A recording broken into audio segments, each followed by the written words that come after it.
जैसे कि पिछले एपिसोड में हमने देखा था एमसी को, जो अपने परिवार के साथ एक पोर्टल में एंटर करके दूसरी जगह आ जाता है और उसी जगह एमसी को उसकी दूसरी बहन मिलती है, जिसे बचाने के लिए वो एक प्लान बनाने लगता है। अब आगे उसके दिमाग में पहले से ही एक प्लान बनने लगा था, तो वो पलटकर फिर से दूध पीने लगा, जिससे उसकी माँ और भड़क गई। माँ गुस्से में पूछती है, ये आखिर कर क्या रहा है? हमारा एमसी मुंह भर भर कर दूध पीता है, अजीब सा चेहरा बनाता है और फिर सारा दूध बाहर थूक देता है। ये देखकर माँ पूरी तरह हैरान रह जाती है। गंदी होकर वो चिल्लाती है और गुस्से में उसे ऊपर हवा में उछाल देती है। शोरगुल सुनकर लड़के के दादाजी का चेहरा गुस्से से लाल हो जाता है।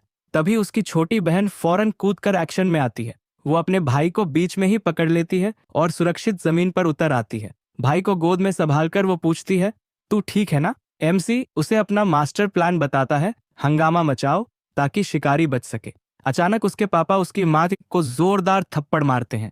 माँ हक्का बक्का रह जाती है। पापा उसे पकड़कर डांटते हैं कि अपने बेटे के साथ इतनी लापरवाही कैसे कर सकती है। गुस्से में माँ चिल्लाती है, मेरे माँ बाप तक ने मुझ पर हाथ उठाने की हिम्मत नहीं की थी। उसकी आंखों में गुस्सा भर जाता है। वो बर्फ से बना हथियार बुलाती है और अपने पति पर हमला कर देती है। पिता भी अपनी ताकतों से बचाव करते हैं और कहते हैं कि उसे सबक सिखाना पड़ेगा। बच्चे सामने से ये पूरा फाइट सीन देखते रहते हैं। माँ और बाप की टक्कर तेज हो जाती है, लेकिन तभी अचानक उनके बीच से एक जबरदस्त ऊर्जा फूट पड़ती है। दादाजी वहां आ पहुंचते हैं। दोनों माता पिता उन्हें देखकर चुप हो जाते हैं। दादाजी गुस्से से माँ से कहते हैं, एक माँ होने के नाते तुझे अपने बेटे को सबसे पहले रखना चाहिए, इतनी लापरवाह मत बनो। फिर दोनों को घूरकर याद दिलाते हैं, तुम दोनों पर पूरे खानदान की जिम्मेदारी है। ये सुनकर पति पत्नी शांत हो जाते हैं और अपने हथियार हटा लेते हैं। बच्चे थोड़ी दूरी से ये सब देखते रहते हैं। बहन पूछती है, अब हम क्या करेंगे? लेकिन एमसी उसे आश्वासन देता है, फिक्र मत कर, वो लोग आ रहे हैं। तभी अचानक नौकरानी को एक अजीब आवाज सुनाई देती है। बटलर दादाजी को बताता है कि उसे पास वाले जंगल से हलचल महसूस हुई है। पूरा परिवार भी नोटिस करता है कि कुछ नजदीक आ रहा है और सब अलर्ट हो जाते हैं। तभी 3 गॉब्लिन्स जंगल से बाहर निकलते हैं। उनके चेहरे पर अजीब सी शक्लें बनी हुई हैं। ऊपर से देखने पर साफ दिखता है कि गॉब्लिन्स धीरे धीरे एमसी के परिवार की तरफ बढ़ रहे हैं। वो अजीब तरीके से चीखने चिल्लाने लगते हैं, जैसे लड़ाई की तैयारी कर रहे हों। लेकिन अगले ही पल तीनों राक्षस लकड़ी के नुकीले भालों से आर पार कर दिए जाते हैं। 1200 का पिता चौंक कर कहता है, यह कैसे हो सकता है? यह इलाका तो पहले ही क्लियर कर दिया गया था। दादाजी झुंझलाते हुए कहते हैं, यही होता है जब पढ़ाई करने की जगह तुम बार में लड़ाइयां करते फिरो। तभी माँ के शरीर से बैंगनी रोशनी फैलने लगती है। छोटी बहन समझाती है, माँ की एसेंस ही डेमोनिक बीस्ट्स को खींचती है, खासकर हाई लेवल वाले। और सच में थोड़ी ही देर में ढेर सारी गॉब्लिन्स की आवाजें गूंजने लगती हैं। परिवार और भी सतर्क हो जाता है। फिर सामने पूरी की पूरी एलीट गॉब्लिन्स की सेना आ जाती है, जिन्हें एक भी रैंक गॉब्लिन लीड कर रहा था। उनमें से एक गॉब्लिन कुल्हाड़ी उठाकर परिवार की तरफ झपटता है। बिना डरे दादाजी आदेश देते हैं, इसे तुरंत खत्म करो। और अगले ही पल परिवार के बाकी लोग अपनी अपनी एलिमेंटल ताकतें इस्तेमाल करके गॉब्लिन्स से भिड़ जाते हैं। इसी हंगामे का फायदा उठाकर हमारा एमसी अपनी बहन से कहता है, अब निकलने का टाइम है। तो बहन उसे गोद में लेकर सीधा एक खड़ी चट्टान की तरफ दौड़ जाती है। बिना सोचे समझे वो छलांग लगाती है और दोनों तेजी से नीचे गिरने लगते हैं। लेकिन उसी पल बहन की आंखें तेजी से चमक उठती हैं और उसकी खास ताकत एक्टिवेट हो जाती है। वो अपनी हवा वाली शक्ति का इस्तेमाल करके उड़ने लगती है और भाई को सुरक्षित लेकर आसमान में निकल जाती है। एमसी हैरान होकर पूछता है, तूने उड़ना कब सीख लिया? वो मुस्कुराते हुए बताती है, ये सिस्टम का रिवॉर्ड है। एमसी हक्का बक्का रह जाता है, कौन सा टास्क था?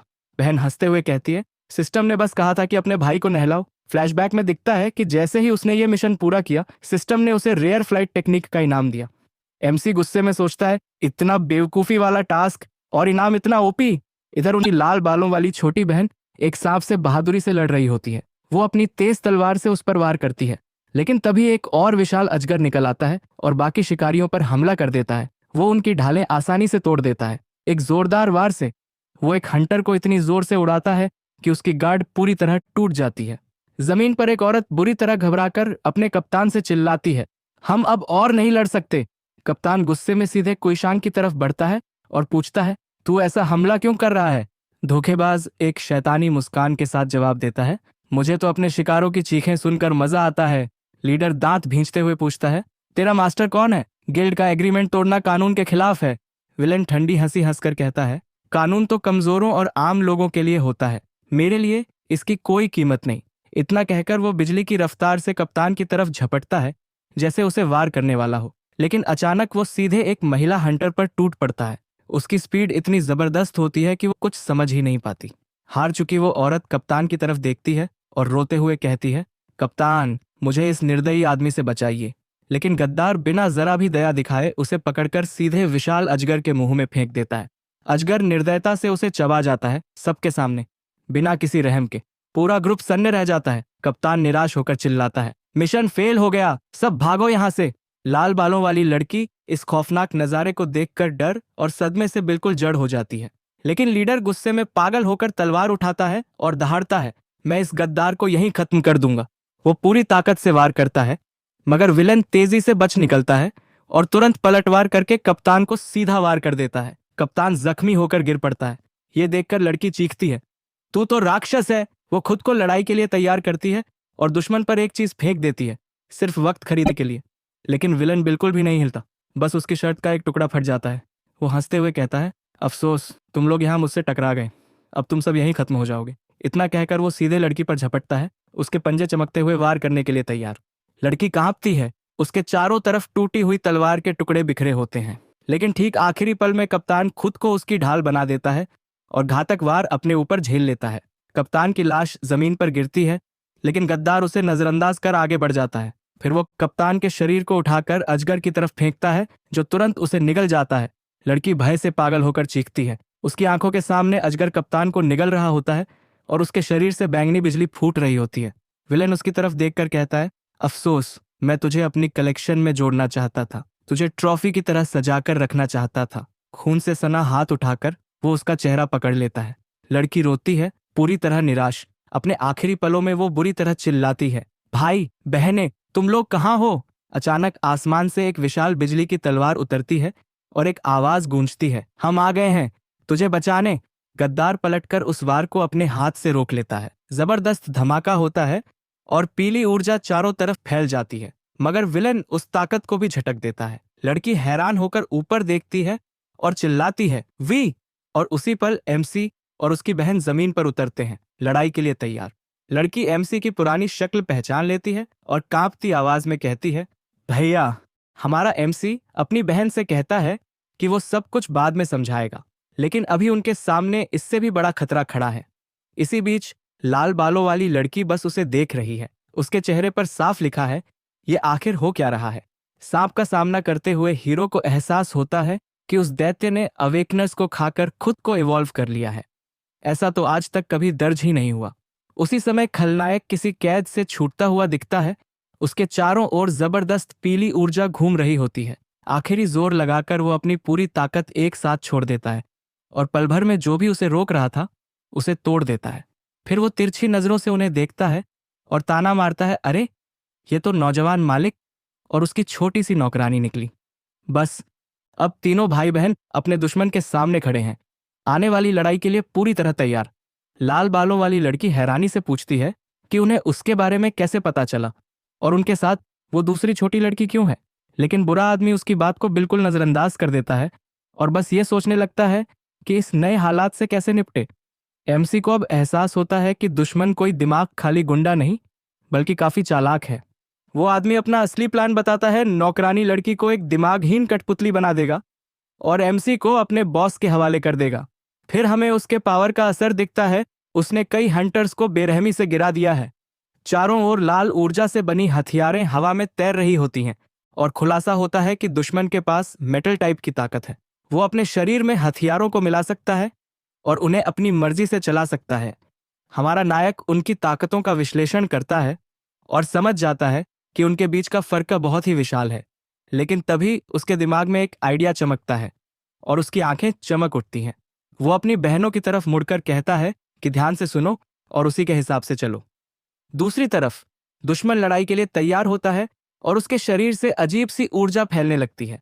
अगले ही पल खलनायक बिजली जैसी तेज रफ्तार से झपटता है। उसके पंजे सीधे एमसी की तरफ बढ़ते हैं। खतरा देखते ही उसकी बहनें पीछे हट जाती हैं और हमारा हीरो जवाबी वार की तैयारी करता है। वो अपनी डिवाइन लाइटनिंग अवेकनिंग एक्टिवेट करता है और जबरदस्त पीली ऊर्जा बाहर निकलती है। उस शक्ति का इस्तेमाल कर हमारा नायक अल्ट्रा स्पीड से दुश्मन के हमले चकमा देता है। दुश्मन हैरान रह जाता है जब वो इस बच्चे की टेक्निक देखता है ये तो एक फॉरबिडन मूव है।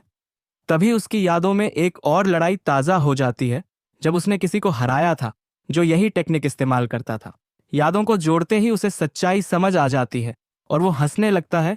ये बच्चा वही है, उसके पिछले जन्म का दुश्मन। लेकिन छोटे शरीर में इतनी ताकत झेलना आसान नहीं था। हमारे एमसी का शरीर टूटने लगता है। ये जानते हुए कि उसके पास बस एक मौका है, वो अपनी बहनों के नाम चिल्लाता है और असली प्लान शुरू हो जाता है। दुश्मन अचानक एक आवाज सुनता है और उसकी नजर उस तरफ जाती है। अगले ही पल लाल बालों वाली बहन एक विशाल बोल्डर उठाए हुए खड़ी होती है, उसे कुचलने के लिए तैयार। बिना सोचे वो पत्थर सीधा फेंक देती है, लेकिन दुश्मन आसानी से बच निकलता है और बोल्डर जमीन से टकराते ही चकनाचूर हो जाता है। तभी उसे अजीब सी आवाज सुनाई देती है, जमीन पर तेजी से दौड़ती हरी ऊर्जा की लकीर। वो तुरंत अलर्ट हो जाता है। अगले ही पल उसके सामने धूल और हवा का तूफान बन जाता है। यह हमला एमसी की दूसरी बहन का था, उसकी विंड एबिलिटी से। लेकिन दुश्मन तूफान के बीच भी शांत रहता है और ताने कसता है, ये सब सस्ते खेल हैं। यही मौका देखकर हमारा एमसी अपनी सारी बची हुई ताकत इकट्ठा करता है और एक पूरी शक्ति से भरा लाइटनिंग स्पीयर बनाता है। दिव्य मार्शल आर्ट्स तकनीक का इस्तेमाल करके वो अपनी आखिरी ताकत से उस भाले को फेंक देता है। दुश्मन चौंक जाता है और बड़बड़ाता है कि ये बच्चा कितना चालाक है। लेकिन अब देर हो चुकी थी। बिजली का भाला सीधे उसके सिर पर लगता है और जबरदस्त चोट पहुंचाता है। वार इतना ताकतवर होता है कि वो उसके आर पार निकलकर आसमान तक चला जाता है। स्पीयर की ऊर्जा से एक विशाल धमाका होता है और पूरा जंगल तबाही के निशान से भर जाता है। थका हारा हमारा एमसी वहीं गिर पड़ता है।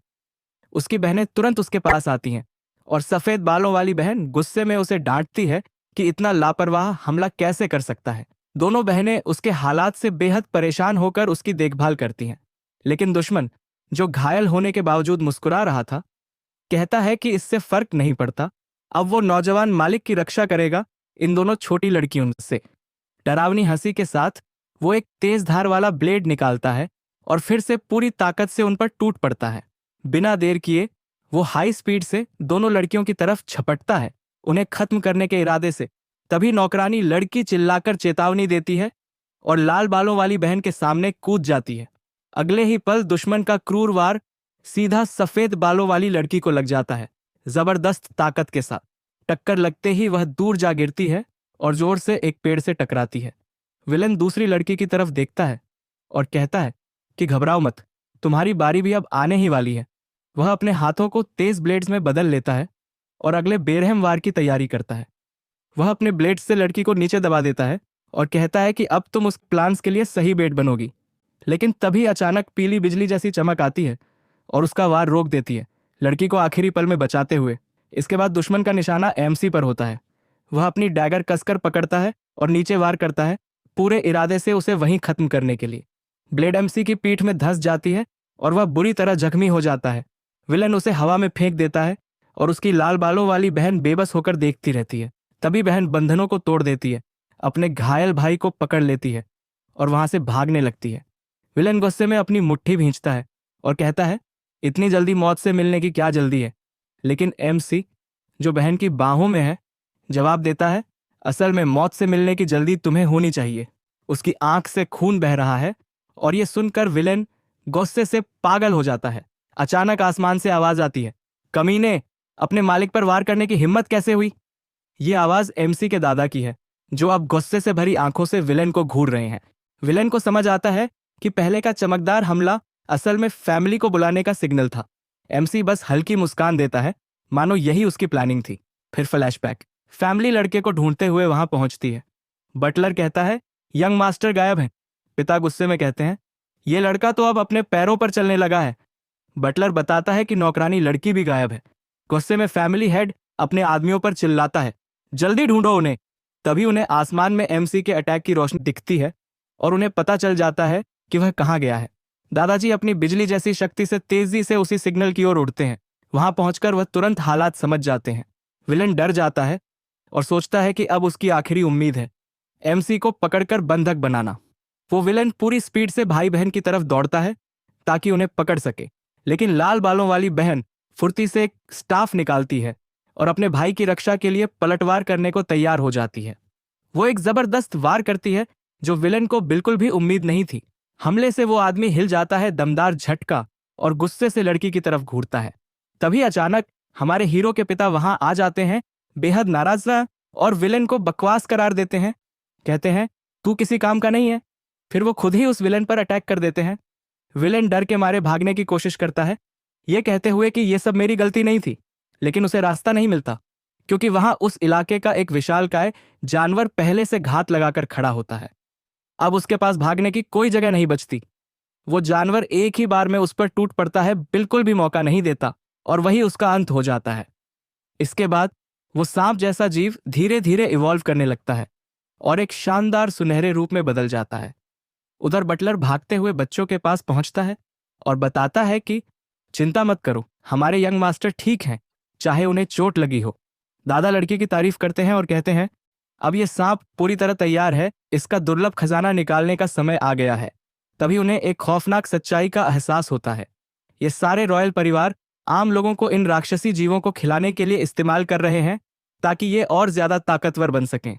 इस सच्चाई को समझते ही दादा और उनका बेटा यानी हमारे एमसी के पिता सुनहरे राक्षस के खिलाफ लड़ने की तैयारी कर लेते हैं, और जब उनकी भिड़ंत होती है तो पूरे जंगल में एक भयानक लाल एनर्जी का धमाका गूंजता है। आज के लिए फिलहाल इतना ही। आपकी तरह मैं भी मायूस हूँ, लेकिन उम्मीद पर दुनिया कायम है। दिल दुखा है लेकिन टूटा तो नहीं है, और उम्मीद का दामन छूटा तो नहीं।